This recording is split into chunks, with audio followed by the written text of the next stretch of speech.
pasca debat kemarin ketika misalnya Pak Anies dianggap menyerang pribadi Pak Prabowo, kemudian ada anggapan gini, loh Pak Anies itu kan ibaratnya seperti putra politiknya Pak Prabowo, kemudian ketika di DKI, kemudian kemarin didukung Pak Prabowo habis-habisan, sekarang kemudian jadi rivalnya Pak Prabowo, dan kemudian dianggap menyerang pribadi Pak Prabowo, itu gimana tuh? Menurut saya terlalu jauh penilaiannya. Prabowo juga nggak perlu seperti itu menilai sebenarnya. Karena Anies maju itu sendiri bukan karena Prabowo sendiri, itu pengaruh dari ada Mardhani, ada Sandi yang menyiapkan beliau. Pada saat itu juga kita tahu Anies maju itu disiapkan oleh yang namanya ayahnya Erwin, Pak Aksa Mahmud. Ketika di Sunda Kelapa dan sebagainya belakangan. Dan itu udah dijawab sekarang di media. Ya, kebenarannya. Siapa yang mengantarkan beliau? Jadi nggak ada lah bab kayak begitu. Sekarang ini faktanya sekarang sudah bertarung dalam pilpres. Bukan jasa siapa dan jasa siapa. Sekarang bagaimana tampilkan kepada publik bahwa ia layak untuk menjadi Presiden Indonesia 2024. Dan rakyat akan melihat dari cara dialog, cara berbicara, cara menyelesaikan masalah. Tapi di sini kalau bisa diusahakan demokrasi ini berjalan tegak lurus yang baik lah. Jangan sampai asik sibukannya hanya memikirkan paslonnya sendiri. Apalagi dia itu adalah masih menjabat. Kan jadi dualisme. Pak Mahfud juga masih menjabat, si ini masih menjabat. Nah itu. Pasca debat, itu kan kemudian ada kalimat yang kemudian disampaikan Capres 02 yang secara etis guru. Ya, dianggap seperti itu ya. Gimana tuh, Bib?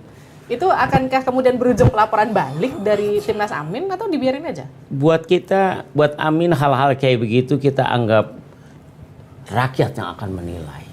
Meskipun kalimatnya agak kasar ya? Iyalah. Banyak hal yang kasar yang keluar di publik setelah pasca debat. Yang buat kita biasa-biasa saja. Rakyat kan tahu roh kalimat yang enak didengar dan kalimat emosional yang tidak baik dari seorang pemimpin. Rakyat akan memilai.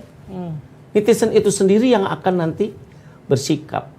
Kenapa sekarang progres Anies kelihatan nampak reborn, naik begitu set, dan berbanding lurus juga dengan partai-partai yang bersamanya, ya itu sebuah situasi yang pasti akan berhadapan di ujung pada waktu persiapan 14 Februari ini.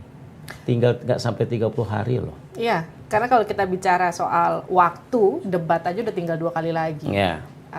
Kurang lebih sekitar 3 minggu lagi kita akan masuk ke Pilpres begitu. Ini Habib sendiri ngeliat kesiapan dari Pak Anies, Caimin, itu gimana? Kalau buat Amin, itu tidak ada beban. Gak ada beban ya? Ya, karena mereka intinya siap untuk menang. Kalau ini yang mempertahankan untuk seakan-akan yang berkuasa dan untuk menang, ini kan yang nggak gampang, nggak mudah. Prinsipnya resourcesnya bukan gampang untuk menang ini.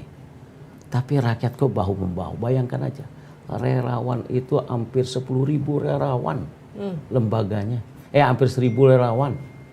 Bayangkan saja. Meskipun artinya, kemarin ada relawan yang gabung ke 02, nggak apa-apa ya? Kalau saya melihat itu tidak murni.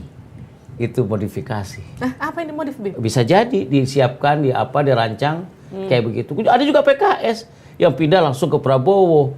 Padahal bukan ada struktur itu. Gitu, ada. Jadi kalau saya melihat semakin dekat di pemilu 2024 titik 14 Februari orang akan berusaha sedemikian rupa cara-cara apapun untuk menarik hati rakyat.